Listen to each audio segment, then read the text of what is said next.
my stamping friends, it's Jackie Bolhuis from Klompen Stampers.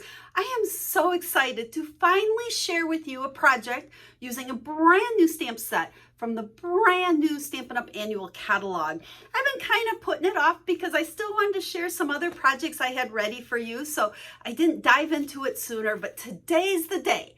Now, I did do a video, a few weeks ago, you should have seen it, that took you kind of on a catalog tour, and I showed you a bunch of different samples I made. Well, we're pulling back some of those samples, and I'm going to show you how to make them. We are going to use the Beauty of Friendship stamp set, and I think you're going to love the versatility. It's perfect for all seasons, all occasions. You're going to be able to do so much with it, and I've got a lot of tips to share with you as we do it.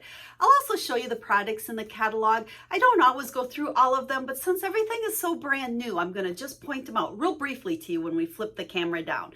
Now, before I do that, if you don't already have this catalog and you don't already have a Stampin' Up! Demonstrator, I'd love to earn your business and be your Stampin' Up! Demonstrator and send you a catalog. You can hop on over to my website, klompenstampers.com, and up at the top just click on catalogs. There's also a link right down here below in the description of the video that'll take you there as well, and request a catalog and we'll pop it in the mail to you. Now, without further ado, I'm so ready to share these cards with you, so let's flip the camera down and let's get stamping. I am just so giddy and ready to dive into this new catalog with you. So here's a peek at the stamp set. It is called Beauty of Friendship, and let's see if we get the whole catalog in here. And like I said, it's in the new catalog. It's on page 10 and 11. It's a suite, so it comes with a bundle. Okay, you can get the stamp set and the dies as a bundle for 10% off, or you can get just the stamp set. Today, we're actually going to use just the stamp set because I know all of you don't have a die cutting machine and you all don't always like to buy the dies, but this is a great standalone stamp set, so you don't need the dies if you don't want them. Beautiful paper. We're going to hit on the paper another day, but we're going to really focus just on stamping with the stamp set. And then I'm going to just flip here real quickly. The paper we are going to use today is the new color packs. These are the 6x6 that go with each of the color groups, and I just love the prints in these. You always get 4 different prints. It's 2 double-sided to give you the 4, but they come in the color group, so you always have coordinating colors. And then, I guess I missed a page here. Here we go, punch. I want to share with you the Banners Pick a Punch. This has been around for a little while. I haven't used it in a while, so I thought I would give you some good tips on how to use that, because you can get multi-sizes of banners. And then, one thing I was super excited about is the Baker's Twine Essential Pack. You guys know I love Baker's Twine. So this comes with 5 different colors in it. So finally, we've got a lot of Baker's Twine again. So let's just dive in here. Now, what I'm going to do is start out by stamping 4 pieces that are going to belong on 4 different cards. And then we're going to progress to see the cards and how to use that Pick a Banner punch. So let's kind of give ourselves some room and start with one of these. I think this piece is 4. Looks like 4 by 2.5. Now, all the measurements, don't worry about trying to remember them. I have them over on my website, klompenstampers.com. The link is in the video description to take you to the specific post. And over there, I will have all the measurements, pictures of all the cards I share with you today, as well as a complete supply list. And it's even downloadable. So you can print out, it'll have a document that you can download and print that has pictures of the cards I'm making, as well as the complete list of supplies and the measurements for you. So if this is something you want to copy, I try to make it as easy as I can. Now, we are going to use quite a few different color ink pads today, but the beauty of the stamp set is it's going to work with any colors. So whatever you have, if you don't have the exact same colors that I do. So we're going to start with the tree here, and I'm going to go ahead and I'm going to stamp it once, and then I'm going to move down and over and stamp it again. That gives us 2 different shades in there, and it kind of lends a little bit of dimension to it. And then let's come over here to the right, and let's go back up high, and we're going to even run that one off the side a little bit. So what we're going to do real quick is do this on all 4 of them. That should be a little bit higher, but it'll work anyway. We're going to make 4 cards today, and they're all going to start out the exact same way. So we can go ahead and put our trees on all of them because they're all the same. So there's 3, and that one didn't stamp so good, but that's okay. It's gonna get covered up. You'll see here in a second. So there's 1 and 2 and 3. Then we can put this aside. This is cinnamon cider, and one of the new colors. So we'll put that one aside, and we'll put our tree aside. And now we're ready to put some leaves on them. So, you know, you guys probably all know the song, and every time I look at these cards, I start singing to myself the winter, spring, summer, and fall song. So that's what we're going to make, a winter, spring, summer, and fall card. So let's go ahead and start with winter.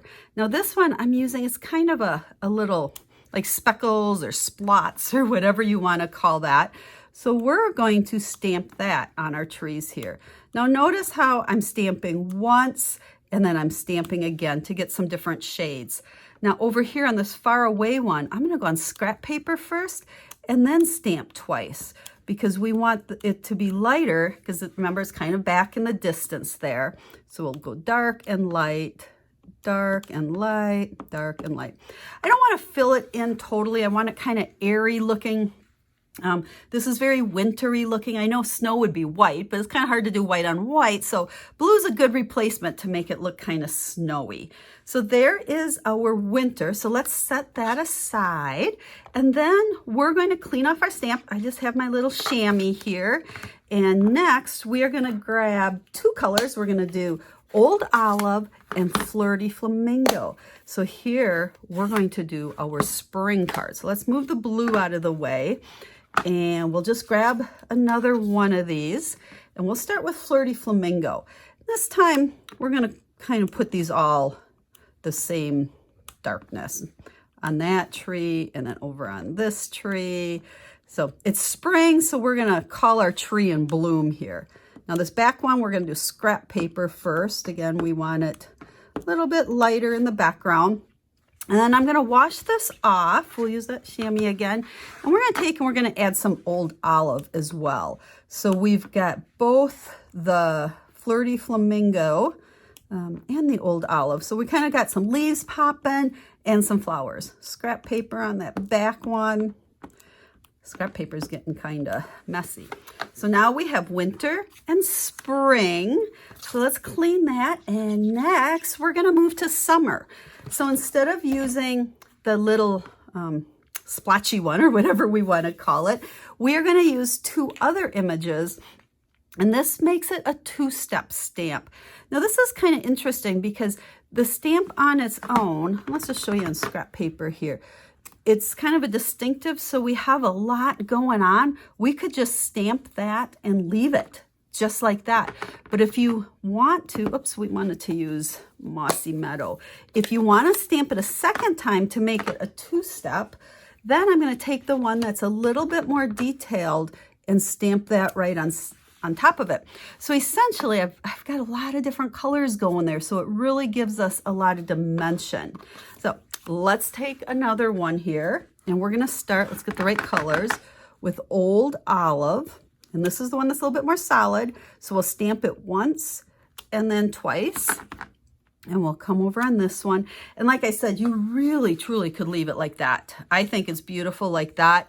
But if you want to add a little bit more color in there, go ahead and use another green with the more detailed. And there is our summer. And then finally, we've got fall. So again, we're just switching out colors. So let's go ahead and use, what do we got? Bumblebee and Cajun Craze this time. So let's wash this off. If you guys don't have a chamois for cleaning your stamps, this is my favorite way to clean. You just get it wet, wring it out as much as you can. You don't want it dripping at all. So it's just damp and it cleans beautifully. Now, it gets kind of icky. I actually cleaned this one right before. I run it under the water until the water runs dry, clear, and you know it's clean, and you can just keep using it and using it. So that's how I always clean my stamps. I don't always show that on video. So with this one, let's go. What do we have? What did I say? Bumblebee? So we're going to do Bumblebee first, and then to really make this fall, let's go ahead and we're going to put that Cajun Craze right on top of it. So now we've got kind of that yellow golden color as well as that rust in the foreground. So we've got very fall looking. Let's just move that. So again, we have winter, spring, summer, and fall. Now, what I think I'm going to do is go ahead and I'm just going to bring in the finished cards for you on this one and show you, then we'll show you some tips on the banners. So I used words that are only, well, we should start with winter. I used words that were only in the stamp set, but this is a great one for adding any words you have. You know, if you need a birthday or a sympathy or a thinking of you, whatever you need, you could throw any words on this. So again, we'll come back to how I did the banner, but you can see here, I used the card or the coordinating designer series paper from the color packs. So our blue I used was the Misty Moonlight. So that's what we've got going there. And then here's our spring. So I picked up the Flirty Flamingo. I just use colors of the ink that coordinates with it. And I really like this. I don't know, is it a plaid? I think you call it a plaid. I'm not 100% sure. It's just one side of that paper. So winter, spring, and there is summer and fall. But look at, these are the note cards. So you get a pack of 20 note cards and envelopes. So all I did was I cut that designer series paper to fill the front of it. I layered the piece I was stamping. And you can see I did on these two, I put a few black little speckles in there as well, using that dot stamp that we used up here. I hit it very, very lightly though, because we didn't want to overkill, but I thought it just added a little bit more fullness, I guess, to the card. So let's just push those up there. And I want to show you how I use that banner pick-a-punch. So this has been around for a while. I know a lot of you have it, and I've also heard that some of you struggle with it, getting the right size, but also more importantly, like how big to make it, okay? Because, you know, depending on what words you're using is going to determine your different length. So what I like to do is start out with a piece that is longer than I need, okay? So there's no measurement here. It's a scrap. I know it's way more than I need, and I'm going to go ahead and punch it. Now this punch is set up where you can see the different lines in there for a 1/2 inch, I think it's 3/4 inch and 1.5 inches. But the trick is when you put it in there, you want to center it, you know, whichever well you're putting it down in. But then you can kind of feel in the back, you want to make sure it's flush back there, not, you know, kind of crooked. So I think this one was a 1/2 inch. Yep. So this one I wanted 5/8, which there's not markings or little grooves for 5/8. So what I do is I slide it in there and I just have to eyeball it and center it between those two grooves, the next one bigger. So it's not going to be perfect, but that's okay. Make sure it's, you know, square in the back there. You can feel it. And there we go. So here is the one to layer with. Here's the one to stamp on. So I always punch that end and then I come in and I stamp it. So we'll put our thank you on there. And I think where people have struggled is because it punches off some ends. So if you stamp first and then you go to punch it, it's hard to determine where the right spot is for it, if that makes sense. Kind of hard to describe. And then all we're going to do is take our adhesive. So we'll put a little bit of liquid adhesive on the back here. We'll layer this like so. Gosh, I'm a little shaky. Must have had too much coffee. And then I take this to my paper cutter and I just cut it off. Cut it flush, put this square up in the top of your paper cutter and cut off there to the size that you want it. Now going back to our cards, you'll see I left a little bit of a space there. So I was able to wrap some of that linen thread around it, wrapped it around twice, tied it in a bow, and then I popped that up with dimensionals. So that is exactly how I did the greetings on all these. I just had to use different widths depending on which greeting I used. So there we go. That is all the fun stamping ideas I have for you today. Again, make sure you go over to my website and I will, on today's blog post, there will be a downloadable sheet, pictures of these cards. It'll have the measurements of them and a list of all the supplies I use. So if you want to make these cards or someday in the future make them, print it out or save it to your computer and you'll be able to always come back and have all the information on them. And if you'd like to place an order, you can do that right over there on the website as well. And thank you to those of you that are my valued customers. It's because of you that I can bring fun stamping videos on a regular basis to you guys. So please reach out to me if you have any questions or if I can help you with anything. I hope you guys are as excited about the new annual catalog as I am. And remember, if you don't already have a Stampin' Up! Demonstrator, I'd love to be yours and send you a copy of the catalog. So until I stamp with you again real soon, have a stamp happy day.